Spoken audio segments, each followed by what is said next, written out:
નમસ્કાર વિદ્યાર્થી મિત્રો, ધોરણ 11 આંકડાશાસ્ત્ર ચેપ્ટર નંબર 4 પ્રસારમાન, જેની અંદર આજે આપણે પ્રમાણિત વિચલનમાં વર્ગીકૃત માહિતી માટે અસતત આવૃત્તિ વિતરણ જોવાના છીએ. તો અસતત આવૃત્તિ વિતરણની અંદર આપણને અવલોકન એટલે કે x તો આપેલો જ હોય, એની સાથે આવૃત્તિ f આપેલી હશે. બરાબર. તો જ્યારે આપણને અસતત આવૃત્તિ વિતરણ આપેલું હોય ત્યારે આપણે પ્રમાણિત વિચલનનું આ સૂત્ર મૂકવું કે S બરાબર સિગ્મા એફઆઈ કાઉન્સમાં x માઇનસ x બાર આખાનો સ્ક્વેર છેદમાં n, અથવા એનું આપણે વૈકલ્પિક સૂત્ર વાપરવું હોય તો આ વાપરવાનું કે વર્ગમૂળમાં સિગ્મા એફઆઈ એક્સઆઈ સ્ક્વેર છેદમાં n માઇનસ x બારનો સ્ક્વેર. આ સૂત્ર નોર્મલી આપણે વાપરી શકીએ. આ સૂત્ર આપણે જ્યારે x બાર અપૂર્ણાંકમાં આવ્યો હોય ત્યારે વૈકલ્પિક સૂત્રનો ઉપયોગ કરવાનો. સૌપ્રથમ x બાર શોધવા માટે આપણને સિગ્મા એફઆઈ એક્સઆઈ અપોન nની જરૂર પડે. એક્સઆઈ માઇનસ x બાર એટલે કે xનું મધ્યક x બારથી વિચલન અને n બરાબર અવલોકનની કુલ સંખ્યા. તો આ રીતના આપણને અસતત આવૃત્તિ વિતરણનું જે ત્રણ સૂત્ર આપણે છે એ ત્રણ સૂત્રની મદદથી આપણે અસતત આવૃત્તિ વિતરણના દાખલા ગણી શકીએ. અહીંયા આપણે આ પહેલું જોયું અને આ બીજું. હજુ ત્રીજું સૂત્ર છે તે ટૂંકી રીતનું સૂત્ર છે, બરાબર, તે પાછળથી આવશે. પણ અત્યારે આપણે આ રીતના આ બંને રીતના સૂત્રથી દાખલો ગણીશું. તો વિદ્યાર્થી મિત્રો, સાદી રીત જોઈ, વૈકલ્પિક રીત જોઈ, ત્યાર પછી છે ટૂંકી રીત. કે ટૂંકી રીતમાં અસતત આવૃત્તિ વિતરણમાં પ્રમાણિત વિચલનની ગણતરી માટે નીચે મુજબના સૂત્રનો ઉપયોગ કરી શકીએ. જ્યાં S બરાબર વર્ગમૂળની અંદર સિગ્મા એફઆઈ ડીઆઈ સ્ક્વેર છેદમાં n માઇનસ કાઉન્સમાં sigma f i d i upon n આખાનો સ્ક્વેર. એફઆઈ એટલે કે જે આપણને ચલની આવૃત્તિ આપેલી છે તે, એ એટલે કે ધારેલો મધ્યક, ડીઆઈ બરાબર એક્સઆઈ માઇનસ એ એટલે કે અવલોકનમાંથી ધારેલો મધ્યક બાદ કરવો, અને n એટલે અવલોકનોની કુલ સંખ્યા. નોંધ: ધારેલા મધ્યક એની કિંમત અવલોકનો પૈકીની એક અથવા તો અનુકૂળતા પ્રમાણે આપણે ગમે તે લઈ શકીએ છીએ. એટલે કે દાખલામાં જે આપેલી હોય અવલોકનોની કિંમત તેમાંથી પણ કોઈ એક લઈ શકીએ, અથવા તો આપણે આપણી અનુકૂળતા પ્રમાણે કોઈ પણ એક કિંમત લઈ શકાય. તો વિદ્યાર્થી મિત્રો, હવે આપણે જોઈએ ઉદાહરણ નંબર 15. એક વર્ગના 15 વિદ્યાર્થીઓની જાન્યુઆરી મહિનામાં ગેરહાજરીના દિવસોની સંખ્યાનું વિતરણ નીચે મુજબ થાય છે. તેના પરથી વિદ્યાર્થીના ગેરહાજર દિવસોની સંખ્યાનું પ્રમાણિત વિચલન અને પ્રમાણિત વિચલનાંક બે વસ્તુ શોધવાનું છે. તો વિદ્યાર્થીઓ, આ દાખલો આપણને અસતત આવૃત્તિ વિતરણનો કીધો છે, એટલા માટે આપણને અહીંયા ગેરહાજર દિવસોની સંખ્યા અવલોકનમાં આપેલી છે, જે તમે જોઈ શકો છો 0, 1, 2, 3 અને 4. ત્યાર પછી અવલોકનોની સાથે સાથે વિદ્યાર્થીઓની સંખ્યા આપેલી છે. આ વિદ્યાર્થીઓની સંખ્યા એટલે આવૃત્તિ f કહેવાશે, જે 1, 3, 7, 3, 1 છે. બરાબર. તો અહીંયા સૌપ્રથમ દાખલો ગણતી વખતે આપણે પહેલાં તો જે દાખલામાં અવલોકનો આપેલા છે એ અવલોકનો x બેઠા લખી દેવાના. જે અવલોકનો આપેલા છે બેઠા લખી દઈએ, 0, 1, 2, 3, 4. ત્યાર પછી દાખલામાં આપેલી આવૃત્તિ પણ લખી દઈએ. 0ની સામે 1, 1ની સામે 3, 2ની સામે 7, 3ની સામે 3, 4ની સામે 1. એ આવૃત્તિનું આપણે ટોટલ કરીએ એટલે આપણને મળશે n બરાબર 15. બરાબર. આ આપણને મળી ગયો n. હવે જ્યારે પણ આપણે પ્રમાણિત વિચલનનો દાખલો ગણતા હોય એટલે મધ્યકની જરૂર પડવાની જ છે. એટલે મધ્યક શોધવા માટે આપણે fxની કોલમ બનાવવી પડશે. તો fxની કોલમ એટલે 0 ગુણ્યા 1 0, 1 ગુણ્યા 3 3, 2 ગુણ્યા 7 14, 3 ગુણ્યા 3 9, 4 ગુણ્યા 1 4. એટલે કે x અને f આ બે કોલમોનું ગુણાકાર કરીએ તો આપણને fx મળે. આ fxની કોલમનું ટોટલ એટલે સિગ્મા fx એટલે 30 થશે. આ કોલમોનું ટોટલ કરીએ તો સિગ્મા fx બરાબર 30 થશે. તો આ ત્રણ કોલમ પરથી પહેલાં આપણે સૌપ્રથમ મધ્યક શોધી કાઢીએ. તો મધ્યક શોધવા માટેનું સૂત્ર પહેલાં લખી દઈએ આપણે. એક્સ બાર બરાબર સિગ્મા એફએક્સના છેદમાં એન બરાબર સિગ્મા એફએક્સ આપણો આવ્યો છે 30 અને એન છે આપણો 15. એટલે કે સિગ્મા એફએક્સની જગ્યા પર 30 અને એનની જગ્યા પર 15. એટલે કે એક્સ બાર બરાબર 2 મળશે આપણને. હવે એક્સ બાર મળી જાય એટલે એક્સની કોલમમાંથી એક્સ બારને બાદ કરતા જઈએ કે 0માંથી 2 જાય -2, 1માંથી 2 જાય -1, 2માંથી 2 જાય 0, 3માંથી 2 જાય 1, 4માંથી 2 જાય એટલે 2. આ એક્સ માઇનસ એક્સ બારની કોલમ બની જાય એટલે એનો આપણે સ્ક્વેર કરી નાખીએ. 2નો વર્ગ 4, 1નો વર્ગ 1, 0નો વર્ગ 0, 1નો વર્ગ 1, 2નો વર્ગ 4. હવે આ જે એક્સ માઇનસ એક્સ બાર સ્ક્વેર આપણે કર્યો એ કોલમને આવૃત્તિ સાથે આપણે ગુણાકાર કરવાનો બરાબર. એટલે કે 1 ગુણ્યા 4 4, 3 ગુણ્યા 1 3, 7 ગુણ્યા 0 0, 3 ગુણ્યા 1 3, 1 ગુણ્યા 4 એટલે કે 4. તો આ જે આપણને સિગ્મા એક્સ માઇનસ એક્સ બાર સ્ક્વેરની કોલમ મળી તેનું ટોટલ કરીએ એટલે આપણને મળી જશે 14. એટલે એ શું બની જશે? સિગ્મા એફ કાઉન્સમાં એક્સ માઇનસ એક્સ બારનો સ્ક્વેર. હવે આ જ દાખલાને આપણે વૈકલ્પિક સૂત્રની મદદથી ગણવો હશે તો વૈકલ્પિક સૂત્રની મદદથી ગણવા માટે આ એક છેલ્લી કોલમ બનાવવી પડે. જો તમારે વૈકલ્પિક સૂત્રની મદદથી ગણવો હોય તો બરાબર. અને સારી રીતે ગણવો હોય તો 1, 2 અને 3 આ પહેલી 3 કોલમ તમારે બનાવવાની. અને જો તમારે વૈકલ્પિક રીતે અપનાવવી હોય તો આ એક કોલમ વધારાની બનાવવાની બરાબર.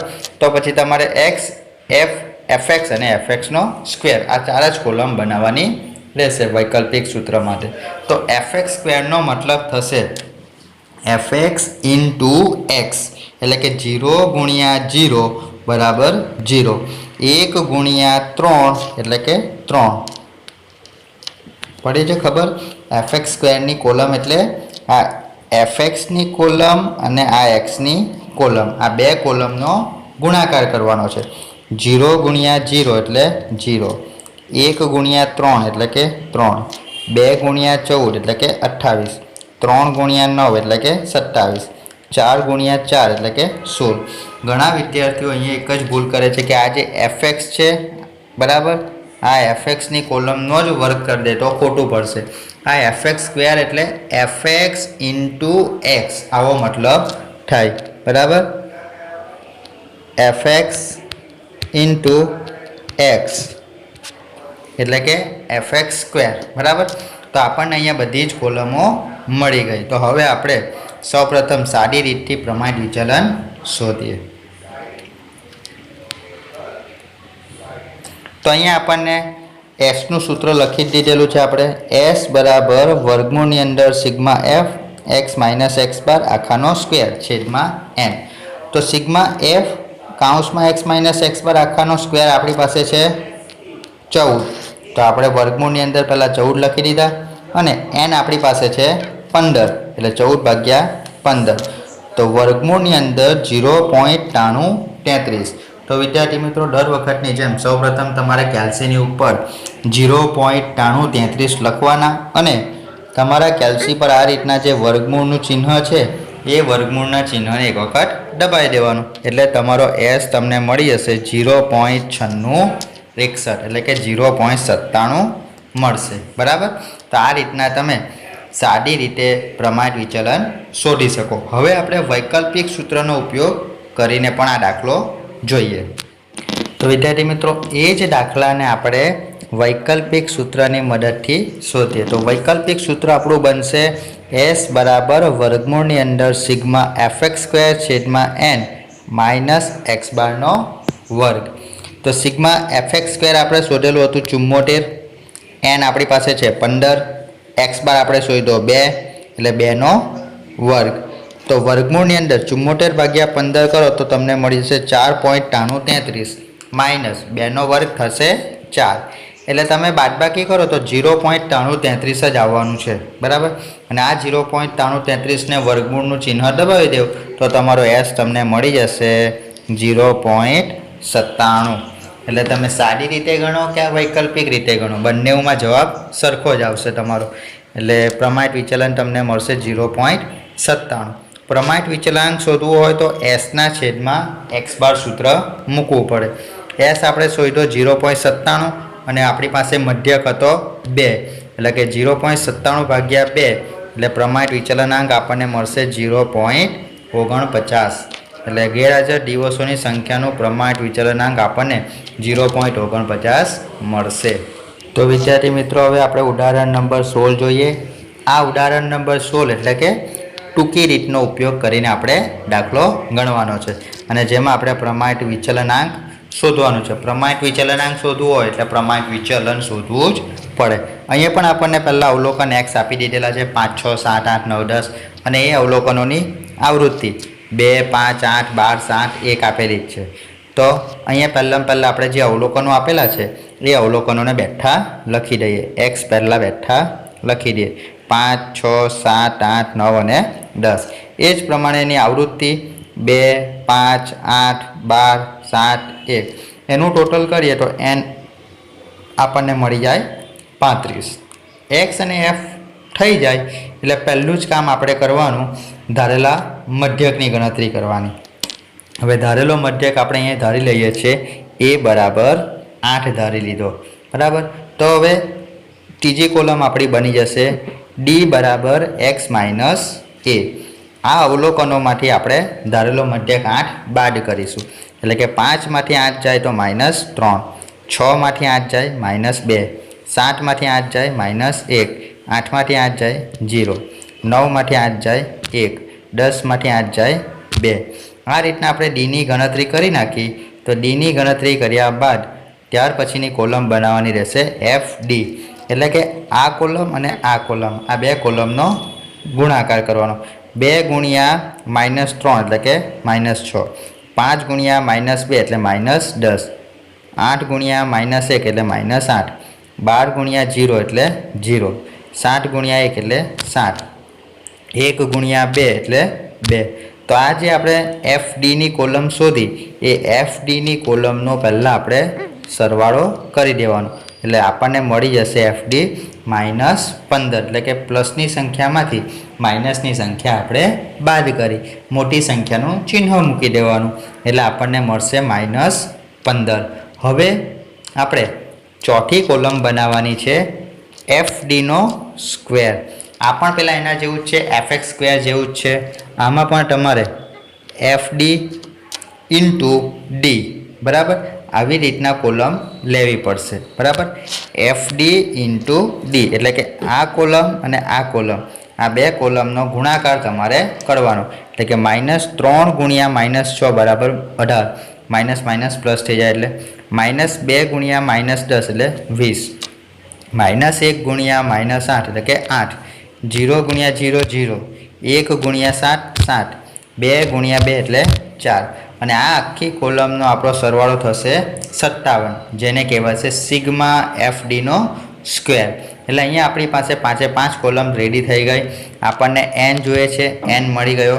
સિગ્મા એફ ડી જોઈએ, સિગ્મા એફ ડી પણ મળી ગયો અને એ જ પ્રમાણે સિગ્મા એફ ડીનો સ્ક્વેર જોઈએ તો સિગ્મા એફ ડીનો સ્ક્વેર પણ આપણી પાસે હાજર જ છે બરાબર. તો હવે આ જ બધી કોલમના સરવાળાને આપણે સૂત્રની અંદર મૂકીએ. તો સૌપ્રથમ તો પહેલાં આપણે મધ્યક શોધવા માટે મધ્યકનું સૂત્ર મૂકી દઈએ. એક્સ બાર બરાબર એ વત્તા સિગ્મા એફ ડીના છેદમાં એન. એ આપણે ધારેલો હતો 8 બરાબર. સિગ્મા એફ ડી આપણે શોધ્યો -15 અને એન છે આપણી પાસે 35 એટલે 8 વત્તા -15ના છેદમાં 35 પ્લસ માઇનસ કરી દીધું આપણે એટલે 8માંથી 15 ભાગ્યા 35 જાય તો 0.4286. તો 8માંથી 0.4286 જાય એટલે આપણો એક્સ બાર આવી જશે 7.57. એક્સ બાર બરાબર 7.57 રહેશે. તો આ રીતના આપણે પહેલાં મધ્યક શોધ્યો એફ ડીની કોલમ પરથી મધ્યક. હવે આ એફ ડી સ્ક્વેરની જે કોલમ છે તેના પરથી આપણે પ્રમાણિત વિચલન શોધીશું. તો વિદ્યાર્થી મિત્રો હવે આપણે પ્રમાણિત વિચલન શોધીએ. એસ બરાબર વર્ગમૂળમાં સિગ્મા એફ ડીનો સ્ક્વેર છેદમાં એન માઇનસ કાઉન્સમાં સિગ્મા એફ ડી છેદમાં એન આખાનો સ્ક્વેર. અહીંયા આપણે એફ ડીનો સ્ક્વેર શોધેલો હતો 57 અને એન છે 35 માઇનસ સિગ્મા એફડી તો આપણી પાસે -15 અને એન છે 35, એટલે 57/35 કરો તો 1.6826 માઇનસ 15/35 કરશો એટલે 0.1837. અહીંયા -15નો વર્ગ થઈ જશે, બરાબર, એટલે માઇનસનું ચિહ્ન રહેશે નહીં, એટલે 15નો વર્ગ 225 થાય, બરાબર. વર્ગમૂળ કરો એટલે ચિહ્ન માઇનસનું રહેશે નહીં, એટલે વચ્ચે માઇનસ જ ચિહ્ન રહેશે. નહીં તો ઘણા વિદ્યાર્થીઓને એવું થશે કે માઇનસ માઇનસ તો પ્લસ થાય, પણ અહીંયા આ સિગ્મા એફડીના છેદમાં એન આખાનો સ્ક્વેર કરવાનો છે, એટલે 15નો વર્ગ કરી દઈએ, -15નો વર્ગ એટલે 225 થાય, એટલા માટે માઇનસ માઇનસ પ્લસ નહીં થયું. હવે 1.6826માંથી 0.1837 બાદ કરીએ તો આપણને મળશે 1.4449, જેને આપણે વર્ગમૂળનું ચિહ્ન દબાવીએ તો આપણને એસ મળી જશે 1.20, બરાબર. એટલે કે વેચાયેલા મોબાઈલની સંખ્યાનું પ્રમાણિત વિચલન 1.20 છે, અને એનો પ્રમાણિત વિચલનાંક શોધવો હોય તો એસના છેદમાં એક્સ બાર, એટલે કે આપણો એસ હતો 1.20 અને એક્સ બાર હતો 7.57, તો પ્રમાણિત વિચલનાંક મળશે આપણને 0.1585, એટલે કે વેચાયેલા મોબાઈલની સંખ્યાનું પ્રમાણિત વિચલનાંક 0.1585 અથવા તો 0.16 લખી શકાય. તો વિદ્યાર્થી મિત્રો, હવે આપણે ઉદાહરણ નંબર 17 જોઈએ. આ ઉદાહરણ નંબર 17 એટલે કે સતત આવૃત્તિ વિતરણનું છે, બરાબર. કેવી રીતના ખબર પડશે તો કે અહીંયા આપણને જે આપેલા છે તે વર્ગ આપેલા છે, બરાબર, અને વર્ગની સાથે આપણને આપેલી છે એની આવૃત્તિ. તો આપણે શોધવાનું છે પ્રમાણિત વિચલન. અહીં એક નોંધ લખેલ છે કે અહીં ફક્ત પ્રમાણિત વિચલન મેળવવાનું છે, તેથી મધ્યકની કિંમતની જરૂર પડે નહીં. તો આ સંજોગોમાં આપણે ટૂંકી રીતનો ઉપયોગ પણ કરી શકીએ. અહીંયા મધ્યકની જરૂર કેમ નહીં પડશે? કારણ કે આપણે ટૂંકી રીત એક તો વાપરવાના છે, પ્લસ અહીંયા પ્રમાણિત વિચલનાંક શોધવાનો નથી, એટલા માટે મધ્યકની જરૂર પડશે નહીં. બાકી જો આપણે સાદી રીતે જો પ્રમાણિત વિચલન શોધીએ તો આપણને મધ્યકની જરૂર પડશે, પણ અહીંયા ટૂંકી રીતનો ઉપયોગ કરવાનું છે, બરાબર, એટલે આપણે મધ્યકની જરૂર પડશે નહીં. અહીંયા માત્ર ટૂંકી રીત છે, એટલે ધારેલો મધ્યક લેવાનો અને એની વર્ગ લંબાઈ લેવાની રહેશે.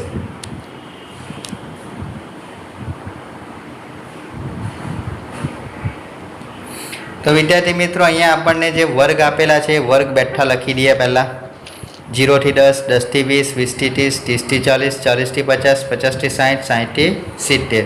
એ જ પ્રમાણેની આવૃત્તિ 5, 12, 30, 45, 50, 37 અને 21, એટલે એનો સરવાળો કરીએ તો આપણને મળશે n બરાબર 200. હવે વર્ગ આપેલા છે એટલે સ્વાભાવિક છે કે એની આપણે મધ્ય કિંમત શોધવી પડે. 0 + 10/2 એટલે 5, એટલે કે અધસીમા વત્તા ઉર્ધ્વસીમાના છેદમાં 2 કર્યું. 10 + 20/2 15. હવે બધાની વર્ગ લંબાઈ સરખી જ આપેલી છે 10, 10ની, એટલે આની અંદર આપણે 10, 10 ઉમેરતા જઈએ.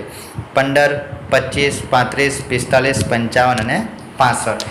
આ વસ્તુ ક્યારે કરી શકો કે જ્યારે તમને વર્ગ લંબાઈ સરખી આપેલી હોય ત્યારે. જો વર્ગ લંબાઈ અલગ અલગ હોય તો તમારે દરેક વખતે અધસીમા વત્તા ઉર્ધ્વસીમા ભાગ્યા 2 કરવું પડે. હવે ડીની કોલમ આપણે શોધવાની. હવે ડીની કોલમ શોધવી હોય તો x - a/c, બરાબર.